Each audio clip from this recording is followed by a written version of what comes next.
What's up, everyone, and welcome back to the HBCU NFL Reports, where we keep you guys updated on your favorite Black college football stars in the pros. I am Symone Stanley. He is Luke Williams, and we are fully virtual today because the studio is in transition mode right now. But Luke, it's been 2 weeks. How have you been? Been doing fine. Been very, very interesting first 2 weeks of the season, particularly as we're going to get into as some of these first year players are making some splash plays and some news. So looking forward to getting into it. Like you said, it's all about the rookies. Like usually when we're doing these and we're talking about these, it's like the veterans that we're continuously talking about. But ever since last year, the rookies, the HBCU young players have really been popping out. So we're going to get into the offensive players of the week. We're going to get into the defensive player of the week, special teams. But first, we have to get into the transactions because it was a lot of moving and shaking. First, we're going to start with a signing. So my Philadelphia Eagles signed Quentin Bell, former Prairie View A&M linebacker. He spent last season with the Atlanta Falcons. So we actually signed a couple of linebackers last week, Luke. We signed one of your former Steelers, Miles Jack. So I was surprised when I saw that we signed Quentin Bell because it seemed like our linebacker room was full.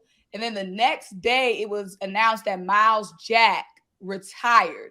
So I'm like, the Eagles probably saw that coming, wanted to bring Quentin Bell in here to see if he can contribute and what he could do for the team. So I'm excited. I think he's the only HBCU player on the team right now. He is. And I guess you could refer to him as a journeyman. I think this is like his fourth team. He did play for the Falcons last year. He only got into about 3 games. I think what I've read, he's only played 9 games during his 3 or 4 years, 3 or 4 years he's been in the league. But, he's one of those guys at the linebacker position, very athletic, can run.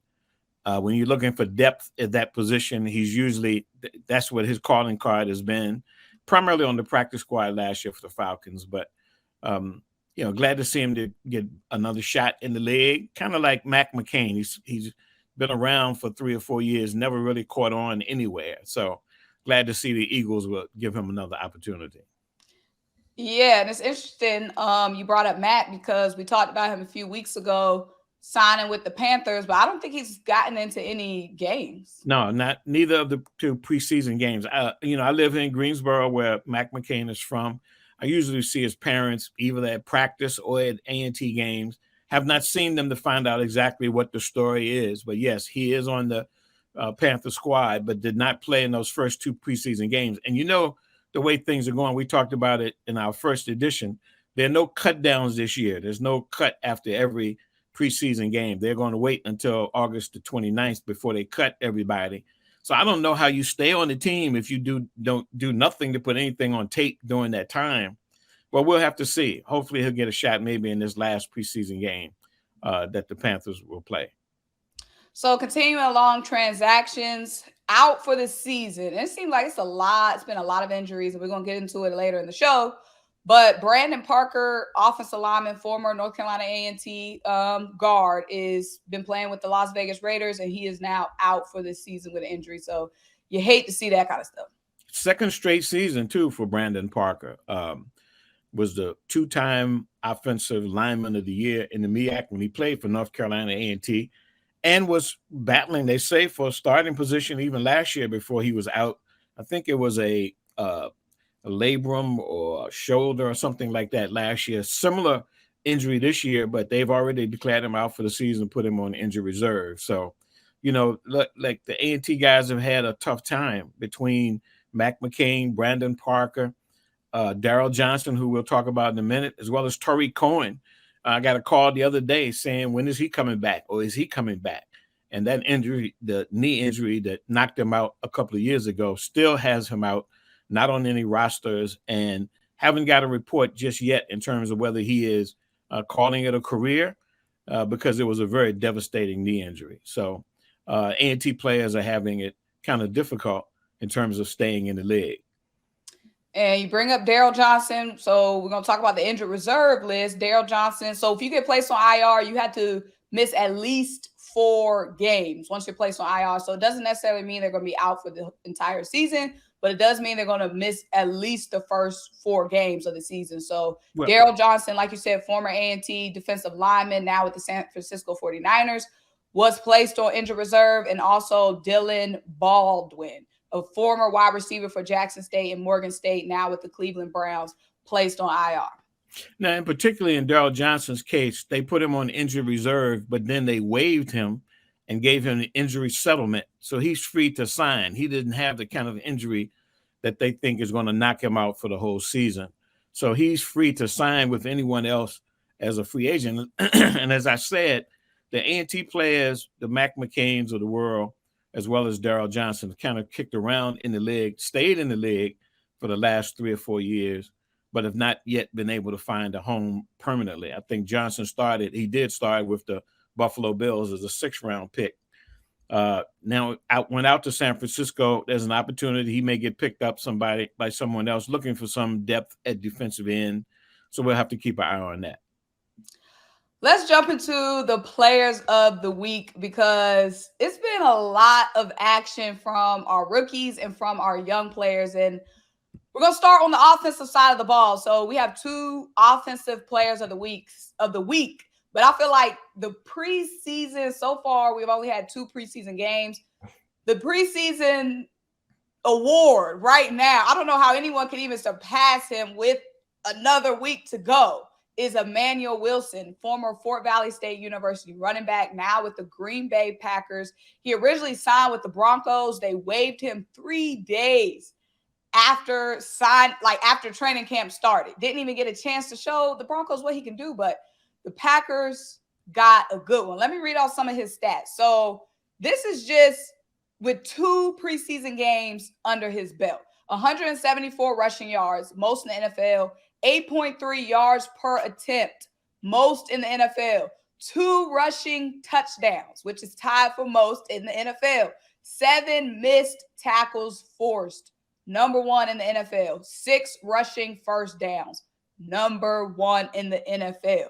The Packers, they have AJ Dillon, they have Aaron Jones and AJ Dillon. Mm-hmm. Now they got Emmanuel Wilson. So there's so many options for them now, because now, when those contracts come up for AJ or Aaron, probably don't have to pay them if Emmanuel Wilson stays on this track.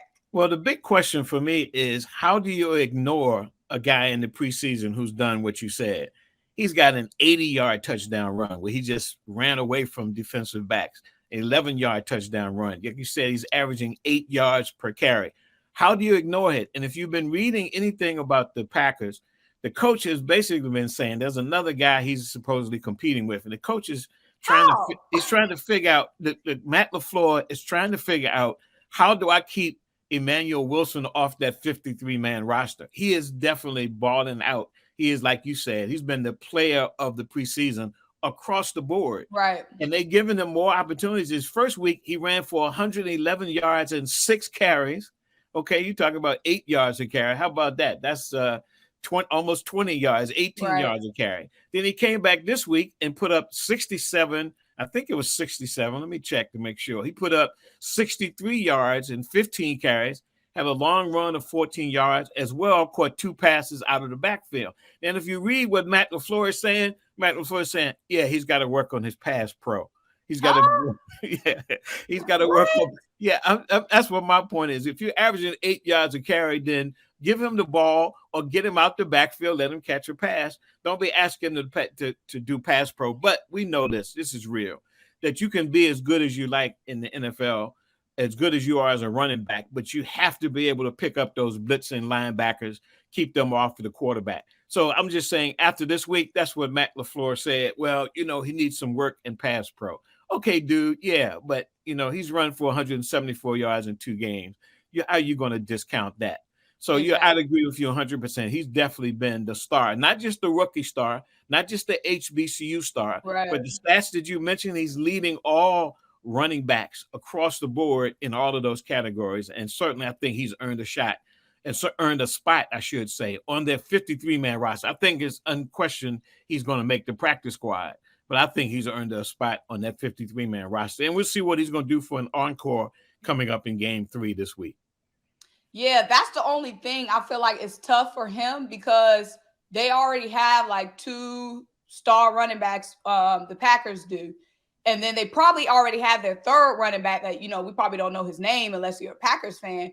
But that running back room, he already came into a crowded running back room. I think that's the only issue with the Packers, which I don't get why the Broncos, we know the Broncos had so many offensive issues last season. I don't know why the Broncos didn't see what Emmanuel Wilson could do. Like, I don't know why the Broncos wouldn't have been able to use Emmanuel Wilson on their team. But if he doesn't end up sticking on the Panthers 53, I see him, he's going to be on somebody's 53-man roster because this can't be ignored.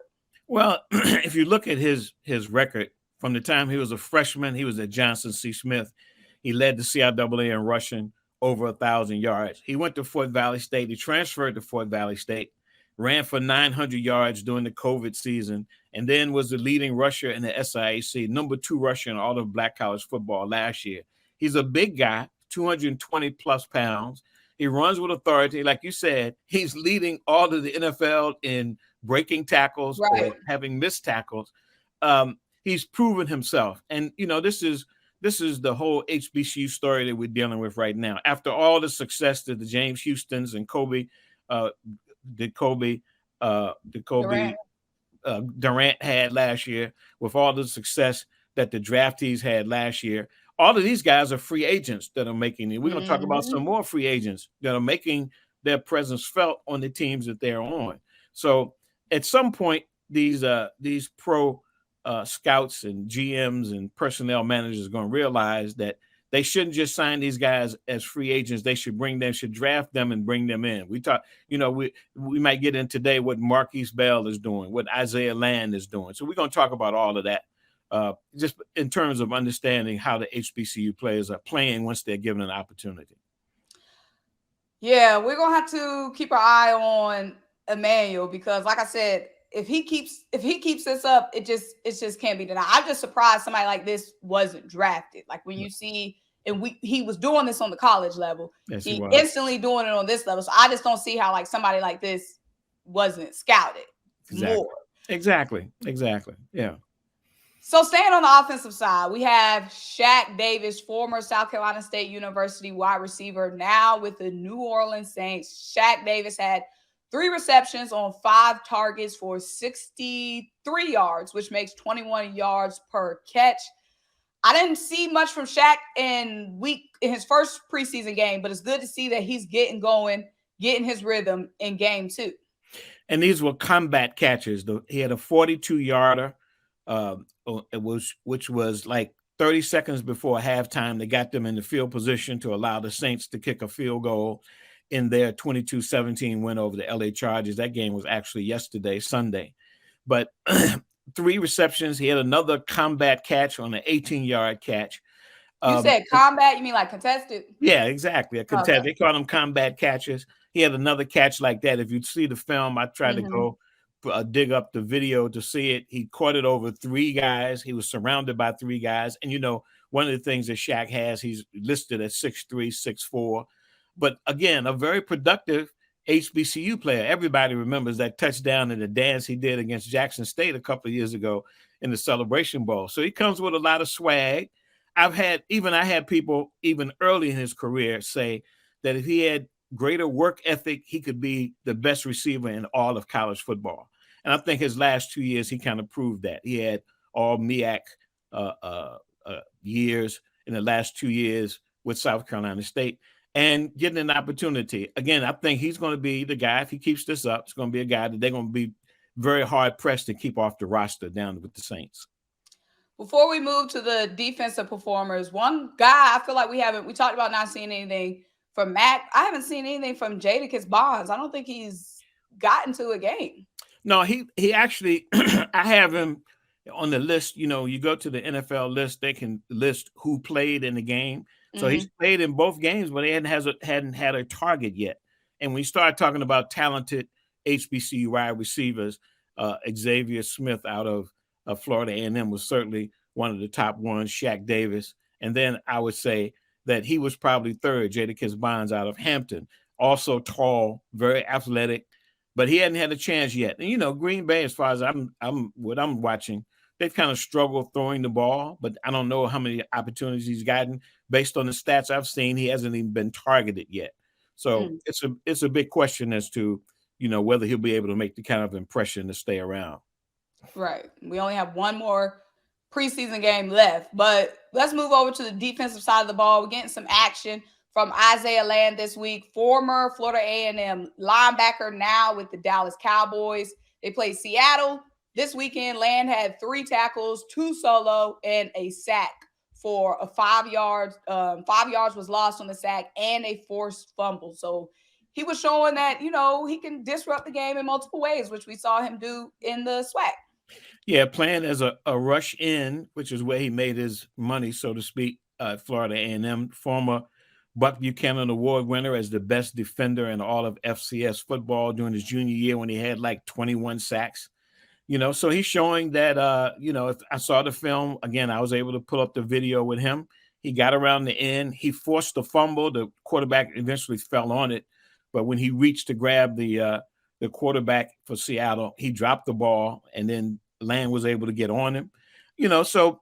As we talked about Marquise Bell, we also have him as a co-player of the week, defensive player, because he had 10 tackles a week ago, and this week he came up with another outstanding performance. He had 4 tackles, 3 solos, 1 tackle for loss, playing safety for the Cowboys. So the Cowboys got a pair of rattlers that are balling down in Dallas. So we'll keep an eye on them to see. They kept Marquise Bell last year, didn't get on the field a lot, but he's played plenty of snaps in these first 2 preseason games. They're getting a good look at him to see if he's ready for prime time, so to speak.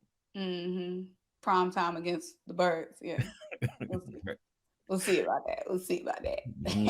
We're going to have an answer for them, but good for them this week. You know what I'm saying? Yeah, I hear you. Let's talk about another rookie on defense, Keenan Isaac. I feel like this is somebody that's not always talked about. You had your Aubrey Millers, you had your Isaiah Lands going into the draft that a lot of people were talking about. But Keenan Isaac kind of flew under the radar, former defensive back from Alabama State. Now with the Tampa Bay Bucks, he had 5 tackles starting against the New York Jets. He had a solo tackle, 4 assisted, and a forced fumble. And it's those guys, we talked about Land forcing the fumble. We talked about Keenan forcing the fumble. It's creating those turnovers that's really important in these preseason games, just showing that, you can get the ball out. Yeah, and shows you can make plays. And, that's what the NFL is about. Can you make plays? When James Houston was a perfect example a year ago. He sat on the bench for the Lions for about 7 or 8 games. And then when he came out, he made plays. Right. And when you make plays, you get seen. And whether it's a forced fumble, whether it's an interception, whether it's a tackle for loss, all of those things will. And from what I've read about Keenan Isaac with Tampa Bay, he's doing a good job. They like what they've seen so far. He's one of those guys, like you said, like the Isaiah Lands of the world, that were considered to be draftable and capable of being drafted. But he didn't get drafted, but he's gone into Tampa Bay and proved so far that he belongs. 5 tackles, a solo, and 4 assists, along with a forced fumble in the game this week against the New York Jets. So again, that's another rookie. As we're mentioning, these rookies that kind of flew under the radar in the sense that they didn't get drafted, but they are making plays when they get chances in the NFL. And that's always going to be good.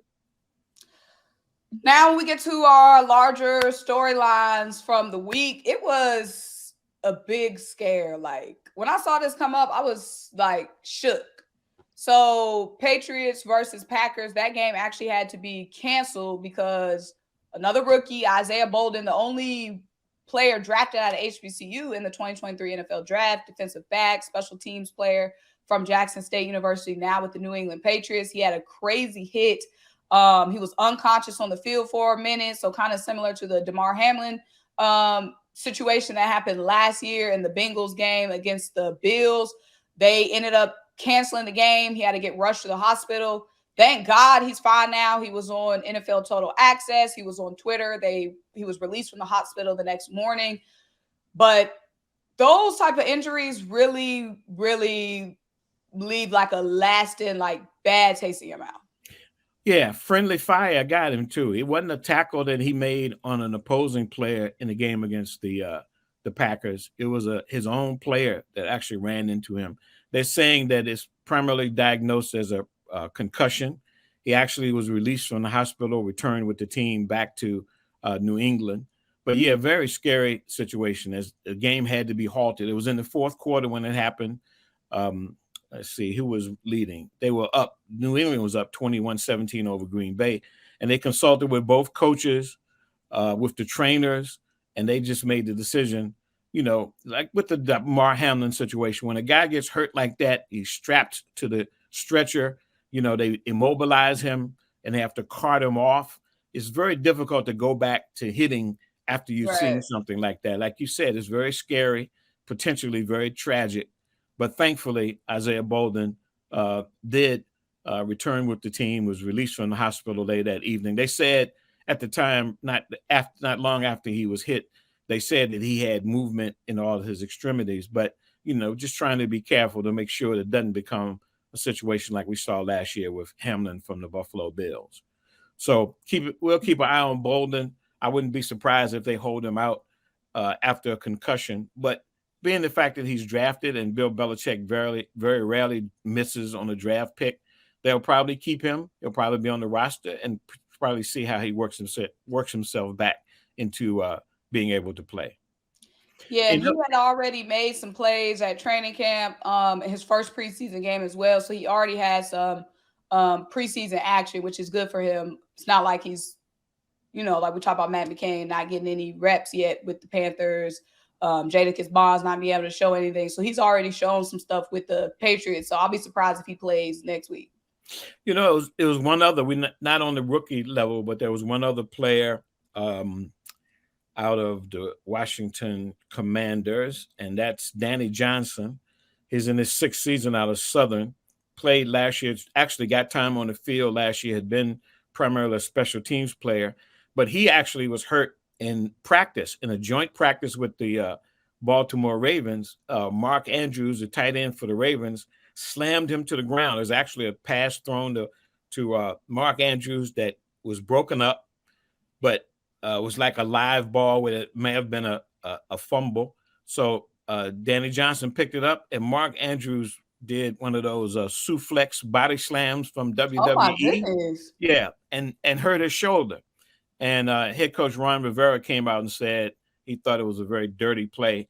Again, if you look at it, there's video about it where he really just body slammed him and hurt his shoulder. So Donnie Johnson did not play or will not play today. This is Monday when they play Baltimore in a preseason game. They were questioning whether Ron Rivera actually talked to the Baltimore coach Harbaugh about the incident, because if you see it as a very violent kind of unnecessary thing, and it hurt Donnie Johnson. And Johnson has been playing well, has just been improving from basically a special teams ace to now getting time at defensive back.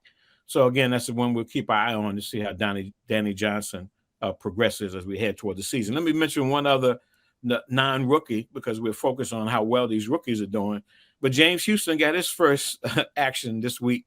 And I said on the Black College Sports page, he's up to his old tricks. He had a sack, and he had 4 tackles for losses in his first game. He didn't play in the first preseason game for the Detroit Lions, but he came back showing, as we talked about, the playmaking abilities that he has to actually get 6 tackles and 4 of them for losses, including a sack. So expect to see James Houston maybe vault himself from a guy who sat out 7 games, last year, to maybe being a guy that'll be considered for all pro based on that specialty that he has in rushing the passer, And lastly, on our injury list, Teron Armstead, he got injured in Miami Dolphins practice. They were saying that he still could be ready week 1. We know the Dolphins have a lot of expectations, but that's going to start with Tua, and that's going to start with protecting Tua, which is why they brought Teron Armstead in. So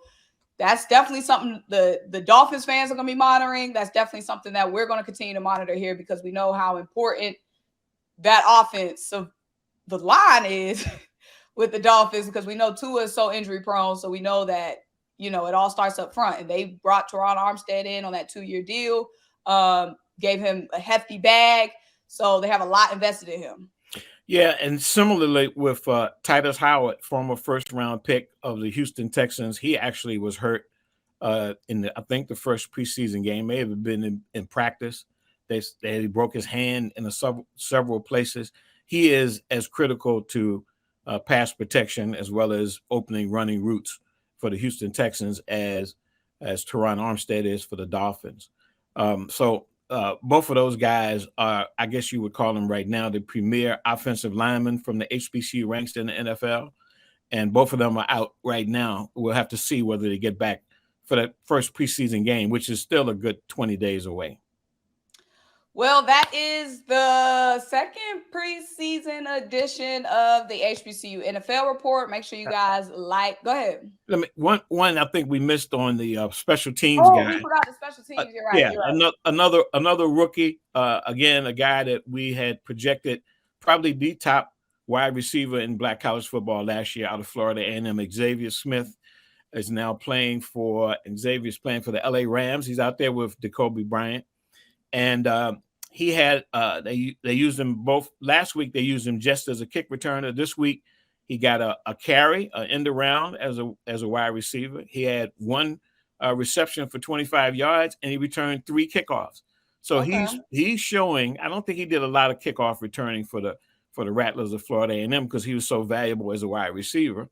But in an attempt to make the team and to contribute for the Rams, they're trying him both at kick return as well as wide receiver. So he was our special. Jamie Galan, usually our special teams guy, he had a regular game for the Giants.